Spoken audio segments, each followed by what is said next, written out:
Hello everyone, कैसे हैं आप। आशा करती हूँ आप अच्छे होंगे, अपनी पढ़ाई को एंजॉय कर रहे होंगे। आपको पाठ पढ़ना है, वीडियोस को सुनना है, समझना है, सभी पाठ को पढ़ना है। और अगर आपको कोई दिक्कत आती है तो आप अपने टीचर से कंसल्ट कर सकते हैं, ठीक है।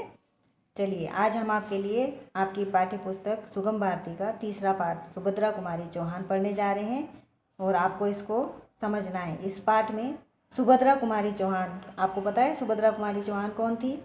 सुभद्रा कुमारी चौहान एक ख्याति प्राप्त लेखिका थी, ठीक है। लेखिका किसे कहते हैं? जो लिखते हैं, कविताएं लिखते हैं, कुछ भी कहानियाँ लिखते हैं, उपन्यास लिखते हैं, वो सब लेखक या लेखिकाएं होते हैं। लेखक पुरुष जो लेखक होते हैं उन्हें लेखक कहते हैं और महिला जो होती है उन्हें लेखिका कहते हैं, ठीक है।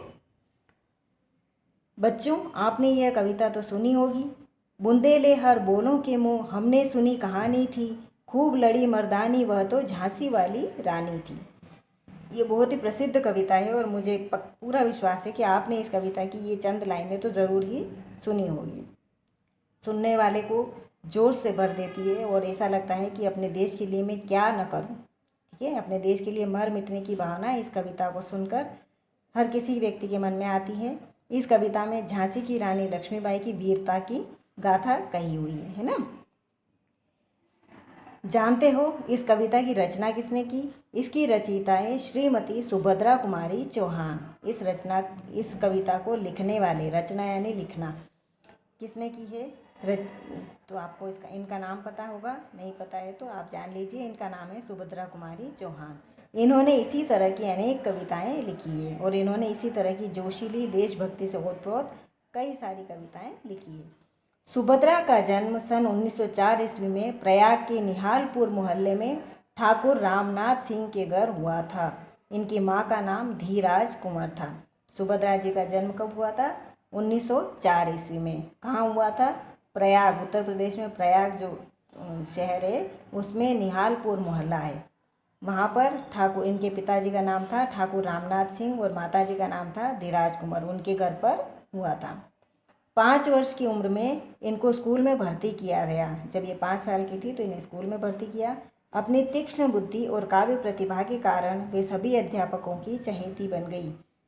उनकी जो बुद्धि थी, समझने की क्षमता जो थी वो बहुत ही तेज थी। तीक्ष्ण बुद्धि यानी तेज बुद्धि वाली, ठीक है। और काव्य प्रतिभा यानी कविता लिखने का गुण। तो इसके कारण जो है वो सारे जो स्कूल में उनके अध्यापक थे उनकी बहुत ही प्रिय हो गई, चहेती यानी प्रिय हो गई थी, ठीक है। ये जब 7वीं कक्षा में थी तब इन्हें महादेवी वर्मा की कविताओं के बारे में पता चला और दोनों मित्र हो गई। इनकी मित्रता जीवन पर्यंत बनी रही। और जब ये 7वीं क्लास में गई थी तो इन्हें पता चला कि इनकी स्कूल में एक और स्टूडेंट है जो खुद कविताएं लिखती है। तो उनका नाम क्या था? प्रख्यात लेखिका महादेवी वर्मा, जो कि कविताएं और कहानियाँ लिखती थी। तो उनके बारे में पता चला और दोनों क्या हो गई? मित्र हो गई, दोस्त हो गई। और इनकी मित्रता जीवन पर्यंत यानी कि जिंदगी भर, जीवन पर्यंत बनी रही। इनका विवाह खंडवा निवासी वकील लक्ष्मण सिंह चौहान के साथ हुआ। इसी समय जलियांवाला बाग कांड हुआ और इनकी जो शादी हुई थी वो खंडवा के वकील जो थे लक्ष्मण सिंह चौहान उनके साथ हुई थी। और इसी समय जब इनका विवाह हुआ था उसी समय जलियांवाला बाग हत्याकांड हुआ था। इस कांड से सारे देश में अंग्रेजों के प्रति रोष की लहर फैल गई। तो जब ये जलियांवाला बाग का कांड हुआ जिसमें कई लाखों निर्दोष लोगों को, हजारों निर्दोष लोगों को अंग्रेजी सेना ने उस सभा के बगीचे में जो सभा हो रही थी उस सभा में घेर कर मार डाला था। तो लोगों में जो है इस कांड के कारण क्या हुआ? पूरे देश में अंग्रेजों के प्रति लोगों के अंदर क्रोध, रोष यानी क्रोध और विरोध की लहर फैल गई थी।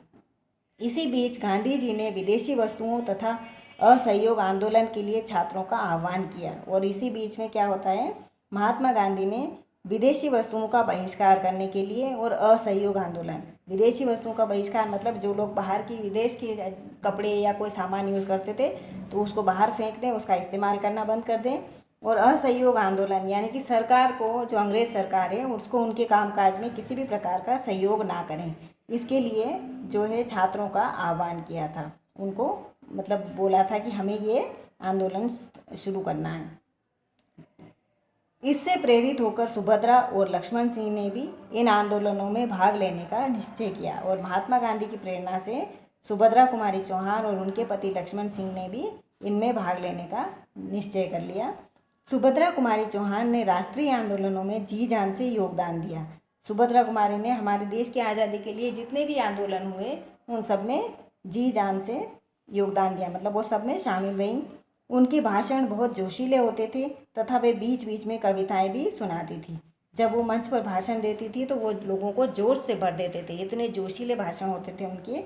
और वह लोगों को बीच बीच में अपनी जोशीली कविताएं भी सुनाती रहती थी, जैसे विजयनी माँ के वीर पुत्र पाप से असहयोग लें ठान, गूंजा डाले स्वराज की तान और सब हो जाए बलिदान। तो उन्होंने एक अपनी 2 कविता की पंक्तियाँ इसमें लिखी हुई है कि जो विजयनी माँ, जो जीतने वाली माता, वीर माता है, उनके वीर पुत्र, जो अंग्रेज सरकार पाप कर रही है हमारे देश में, जो लोगों के साथ शोषण हो रहा है, ये पाप हो रहा है, इसके साथ असहयोग ठान लें। सभी लोग देश के मिलकर इन लोगों को सहयोग करना बंद कर लें, इसको सहन करना बंद कर दें। गूंजा डालें स्वराज की तान और सब हो जाएं बलिदान। और सभी लोग जो हैं पूरे देश में स्वराज की जो तान है उसको गूंजाएं, सभी के मन में स्वराज प्राप्ति का ही गान वो हो, लगन हो, और सब जो है देश के लिए बलिदान होना पड़े तो उसके लिए भी तैयार रहें या हो जाएं। बड़ी संख्या में लोग उन्हें सुनने आते थे। एक बार अंग्रेज सरकार ने उन्हें गिरफ्तार कर लिया, तब वे गर्भवती थी, फिर भी उन्होंने जेल के कष्ट सहे, जिससे उनकी तबीयत खराब होती गई। जब वो भाषण देती तो बहुत लोग उन्हें सुनने आते थे, और एक बार इसी वजह से अंग्रेज सरकार ने उन्हें क्या कर लिया, गिरफ्तार कर लिया, और वो वहाँ जेल में बहुत सारे तकलीफ़ें झेलती रही, जिसके कारण उनकी तबीयत खराब हो गई। सत्याग्रह की समाप्ति के बाद बेटी सुधा का जन्म हुआ। जब सत्याग्रह आंदोलन समाप्त हो गया उसके पश्चात उनकी जो बेटी थी सुधा, उनका जन्म हुआ। उसके बाद अजय एवं विजय 2 पुत्रों का जन्म हुआ, और उसके बाद में उनके 2 बेटे हुए जिनका नाम अजय और विजय था। इसी समय उन्हें कविता संग्रह मुकुल पर शेक्सपियर पुरस्कार मिला था, और इसी समय जब उनके बच्चों का जन्म हुआ था तभी उनका एक कविता संग्रह जिसका नाम था मुकुल, उसके ऊपर उन्हें एक प्रतिष्ठित साहित्य पुरस्कार, शेक्सपियर पुरस्कार, हिंदी साहित्य सम्मेलन की ओर से दिया जाने वाला पुरस्कार था, वह उन्हें प्राप्त हुआ। पदुमलाल पुन्नालाल बख्शी तथा नर्मदा प्रसाद खरे के अनुरोध पर इन्होंने कहानियाँ लिखना प्रारंभ किया। पहले वो कविताएं लिखती थी, लेकिन जब इन 2 महानुभावों ने, एक पदुमलाल पुन्नालाल बख्शी और दूसरे नर्मदा प्रसाद खरे, इन्होंने जब उनसे कहा कि आप कुछ और भी लिखिए कविताओं के अलावा, तो इन्होंने कहानियाँ लिखना शुरू कर दिया। जिनके संग्रह बिखरे मोती को छपवाने के लिए सुभद्रा को इलाहाबाद जाना पड़ा, और फिर इनका जो इन्होंने वो कहानियों का संग्रह जो किया, लिखा, कहानियाँ लिखी, उनके संग्रह का नाम क्या रखा गया, बिखरे मोती, और इसको छपाने के लिए वो कहाँ गई, इलाहाबाद गई। इस संग्रह पर इनको पुनः शेक्सपियर पुरस्कार मिला, और ये कहानियाँ उन्होंने इतनी अच्छी लिखी और इतनी प्रसिद्ध हुई कि दूसरी बार फिर से उन्हें शेक्सपियर पुरस्कार मिला। पहली बार कविताओं के संग्रह पर मिला, दूसरी बार कब मिला, कहानियों के संग्रह पर। ठीक है। इसी समय वहाँ नरेंद्र शर्मा, केदारनाथ अग्रवाल और शमशेर बहादुर सिंह से इनका संपर्क हुआ, जो इनको मौसी कहा करते थे। यहाँ पर इलाहाबाद में इनका इन 3 लोगों के साथ संपर्क होता है, जो कि इनको मौसी कहते थे। सुभद्रा जब भी इलाहाबाद जाती अपनी बाल सखी महादेवी वर्मा से अवश्य मिलती थी। उनसे मिलकर उनका बचपन साकार हो उठता था। जब भी सुभद्रा कुमारी चौहान जी जब भी इलाहाबाद जाती थी तो वो अपनी बाल सखी यानी कि बचपन की जो सखी थी, दोस्त थी, महादेवी वर्मा, उनसे अवश्य मिलती थी, और वहाँ उनसे मिलकर उनका बचपन साकार हो उठता था, अपनी बचपन की यादें ताज़ा हो जाती थी। असहयोग आंदोलन समाप्त होने पर सुभद्रा समाज सेवा के कार्यों में भाग लेने लगी। जब सारे आंदोलन और ये समाप्त हो गए तो उसके बाद में सुभद्रा कुमारी चौहान ने समाज सेवा के कार्यों में भाग लेना आरंभ कर दिया। देश समाज के लोगों की सेवा करने लगी। वे पुनः कविताएं लिखने लगी, और वो फिर से कविताएं भी लिखने लगी। बीच में उन्होंने कविताएं लिखना बंद कर दिया था, किंतु कविताएं घरेलू जीवन से संबंधित होती थी या बच्चों के लिए अधिक होती थी। लेकिन अब उनकी कविताएं कैसी होने लगी थी, पहले जब वो देश की आज़ादी का आंदोलन, आज़ादी के लिए जब हमारे देश में आंदोलन चल रहे थे, उस समय उनकी कविताएं बहुत जोशीली होती थी, लेकिन अब जो है उनकी कविताओं का विषय बदल गया था। अब उनकी कविताएं वो घरेलू जीवन से संबंधित या फिर वो बच्चों के लिए कविताएं लिखने लगी थी। जैसे यहाँ पर आपको एक उदाहरण दिया गया है। मैं बचपन को बुला रही थी, बोल उठी बिटिया मेरी, माँ ओ कहकर बुला रही थी, मिट्टी खाकर आई थी, कुछ मुंह में कुछ लिए हाथ में, मुझे खिलाने आई थी। जो उन्होंने बोला कि वो बच्चों से संबंधित और बचपन से घरेलू जीवन से संबंधित कविताएं लिखने लगी थी। तो इस तरह की कविताएं अब उनकी रचनाएं ऐसी हो गई थी कि मैं जो है अपने बचपन को बुला रही थी, तभी जो है याद कर रही थी, तभी जो है मेरी जो बच्ची है, मेरी जो बिटिया थी वो बोल उठी, वो मुझे माँ कहकर बुला रही थी और मिट्टी खुद खा कर आई थी। उसके मुंह में भी कुछ मिट्टी लगी थी और हाथ में भी लेकर आई थी और मुझे खिलाने के लिए मुझे पुकार रही थी। इस तरह से वो अपने बचपन को अपने छोटे बच्चों की कविता रचनाओं में साकार कर रही थी या जी रही थी। या फिर यह कदम का पेड़ अगर माँ होता यमुना तीरे, मैं भी उस पर बैठ कन्हैया बनता धीरे धीरे। या और दूसरा ये कविता भी है जिसमें एक बच्चे के मन की भावनाओं को व्यक्त किया गया है कि अगर ये कदम का पेड़ मैया यमुना के पेड़ पर होता तो जिस तरह से भगवान कृष्ण उस पर बैठकर बंसी बजाते थे, मैं भी इसी तरह से उस पर बैठकर धीरे धीरे कन्हैया बन जाता। तो ये एक बाल मन की अभिव्यक्ति है। सन 1936 में ये मध्य प्रांत असेंबली की जबलपुर महिला सुरक्षित सीट से विधानसभा सदस्य निर्वाचित हुई। फिर इन्होंने चुनाव में भाग लिया और 1936 में ये जबलपुर में महिला विधानसभा की महिला सदस्य निर्वाचित हुई। ये साहस एवं करुणा की प्रतिमूर्ति थी। तरह तरह की सहायता के लिए लोग इनके पास आते थे। ये हमेशा लोगों की सहायता करने के लिए तत्पर रहती थी, इसलिए सभी तरह के लोग इनके पास मदद प्राप्त करने के लिए आते थे। इन्होंने एक अनाथ बालिका को भी अपने यहाँ आश्रय प्रदान किया और इन्होंने एक अनाथ बच्ची जो थी उसको भी अपने यहाँ पर सहारा दिया, अपने पास रखा, उसका लालन पालन किया। इनकी बेटी सुधा का विवाह प्रेमचंद्र के बेटे अमृत राय से हुआ और इनकी जो बेटी थी सुधा, उनका विवाह किससे हुआ? प्रख्यात लेखक प्रेमचंद, उनके जो पुत्र थे अमृत राय, उनके साथ उसका विवाह किया इन्होंने। लगातार दूसरी बार सुभद्रा जबलपुर विधानसभा सीट से चुनी गई और मध्य प्रांत असेंबली पहुंची। फिर दूसरी बार जब चुनाव हुए तब भी सुभद्रा जो है वो जबलपुर विधानसभा सीट से फिर से जीत गई और मध्य प्रांत असेंबली पहुंच गई।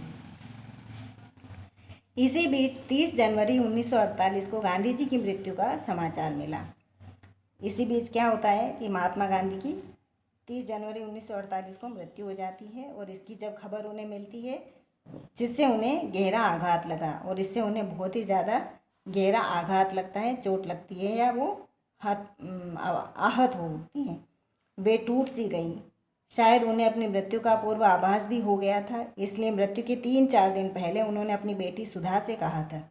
जब महात्मा गांधी की मृत्यु का समाचार उन्हें मिलता है तो वे टूट गई थी और फिर शायद उनको अपनी खुद की मृत्यु का भी पूर्वाभास हो गया था, पहले से ही उनको कुछ पता सा चल गया था। तो उन्होंने अपनी खुद की मृत्यु के 3-4 दिन पहले ही अपनी बेटी से कहा था, मृत्यु के सत्य को भला कौन टाल सकता है कि जो मरना है, जीना मरना तो हमेशा जो व्यक्ति दुनिया में आया है उसको मरना तो है ही। उन्होंने अपनी बेटी से कहा कि मृत्यु जो है वो जीवन का अंतिम सत्य है और इसको कोई भी टाल नहीं सकता है। नागपुर में शिक्षा विभाग की बैठक से लौटते समय सन 1948 ईस्वी में इस अमर कवयित्री और कर्मठ स्वतंत्रता सेनानी की कार दुर्घटना में मृत्यु हो गई और उसके 3-4 दिन बाद ही, जब उन्होंने अपनी बेटी से बात की थी उसके 3 या 4 दिन बाद ही वो नागपुर से शिक्षा विभाग की बैठक से लौट रही थी। उस समय 1948 ईस्वी में इनका कार एक्सीडेंट हो जाता है और इनकी मृत्यु हो जाती है। मिला तेज से तेज, तेज की वह सच्ची अधिकारी थी। अंत में यही कहा कि जो है तेज है वो तेज से जाकर मिल गया, यानी कि प्रकाश जो है प्रकाश पुंज में जाकर समाहित हो गया और इसी की वह सच्ची अधिकारी थी। ठीक है, ये आपका लेसन यहाँ कंप्लीट होता है। अगली बार फिर से हम मिलेंगे अगले लेसन के साथ। आप इस लेसन को अच्छे से पढ़ेंगे, समझेंगे। अगर आपको कोई परेशानी होती है तो आप मुझसे पूछ सकते हैं। तब तक के लिए गुड बाय।